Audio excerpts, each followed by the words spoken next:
attacks launched by Palestinian Hamas militants in Israel on Saturday. More than 700 Israelis have since been killed and dozens are being held hostage.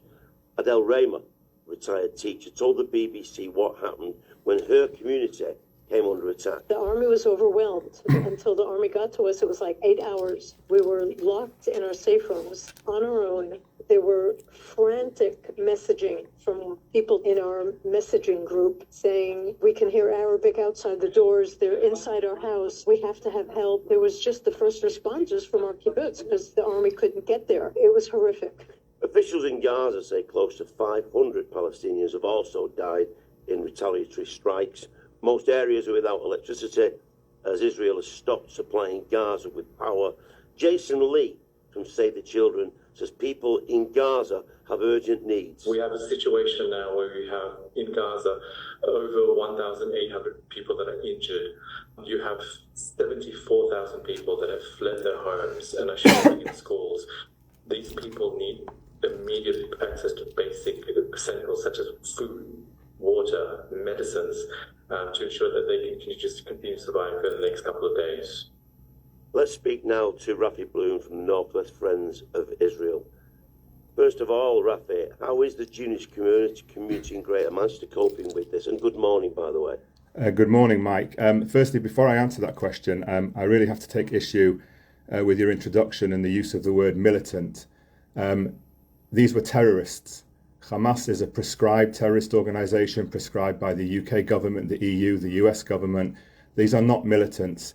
In the same way that you would not describe the bomber of the Manchester Arena atrocity as a militant but as a terrorist, this was 1,000 murderous terrorists who broke into a sovereign state with the express intention of murdering as many Jewish men, women and children as possible, and they achieved that in the most gruesome manner. I think it's really important that the language used is correct. These are terrorists, and anybody who supports their action is supporting terrorism. Okay, Raphi, so how is the Jewish community in Greater Manchester dealing with this? Well, it's dealing with it on two levels. In the first instance, many of us have family and friends living in Israel. My 83-year-old mother lives in Jerusalem in a care home. She has just messaged me about an hour ago to say she had to rush into the stairwell for 10 minutes because there was a rocket attack. Many people in her facility are in wheelchairs, walkers, can't get to bomb shelters. So there's a huge concern from people here about family and friends who live there. Many of us have relatives who serve in the army. Israel has a conscription army. It needs to because it's surrounded by enemies. And many of our friends and family, cousins, brothers, sisters have been called up to serve. So we're very worried about that. At the same time... Sorry, I was just say, how are Northwest Friends of Israel supporting those affected? So obviously what we're trying to do is we're trying to keep lines of communication open. We're trying to give people advice. And most importantly, in terms of how we're working with the Jewish community here and the community in Israel is firstly, we're working to explain to people what's actually going on there. It's really important that people understand what has happened here. This was a brutal attack that has killed more Jews in one day than since the Holocaust. And I think it's really important that people understand that. Men, women, babies have been kidnapped as hostages. And it's important that we as an organisation explain to the people of Manchester that this is a democratic state, the only democratic state in the Middle East that is under attack.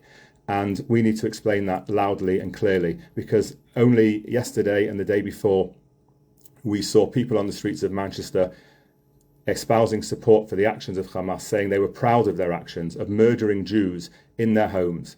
At the same time, we know from previous instances in the Middle East that when there is conflict, the Jewish community here is targeted with anti-Semitic attacks.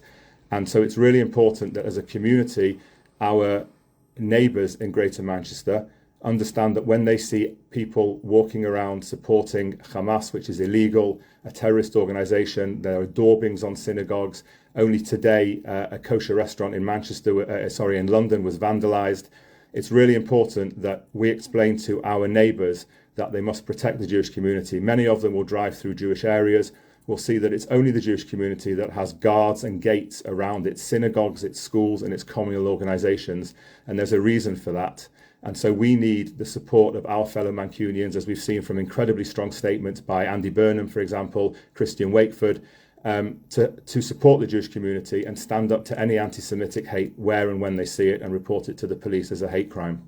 And we're having this conversation because of what's happening to Israel. But if you could tell me, on the back of the conversation you've just had, how do you, within your community, deal with the fact that what's happening there actually is impacting on you physically where you live?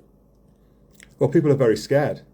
People are very, very scared. We have to deal with it, but people are scared because people know that this spills over, that people then, when they see what's going on in Israel and they see conflict, not of Israel's making, let me stress that again, they take that out, they take that anger out and those feelings out and that hatred out on the Jewish community here. So it makes us as a community very, very scared.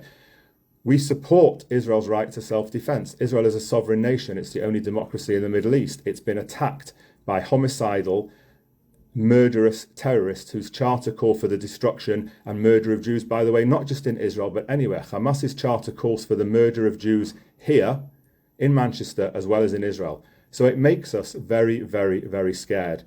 We have great support from Greater Manchester Police, from the local authorities, from local politicians, national politicians, but it makes us scared. How do we deal with that? We have to reassure our community that our police and our politicians will protect us, that our neighbours will support us. But it's a scary time and people should be aware of that. And what, Raphi, can people outside the Jewish community do to help? They can offer their support. They can make themselves aware that this conflict is not a conflict between two equal partners. There is no moral equivalence between the state of Israel defending itself, defending its citizens, and a terrorist organisation sending over 1,000 terrorists to go house to house and shoot people at point blank range.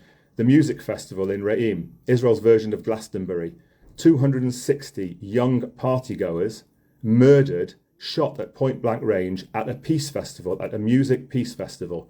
People in Greater Manchester, my neighbours, your neighbours, our friends, our colleagues, need to understand that this is a war aimed at destroying the Jewish state, the only Jewish state in the Middle East, the only democracy in the Middle East.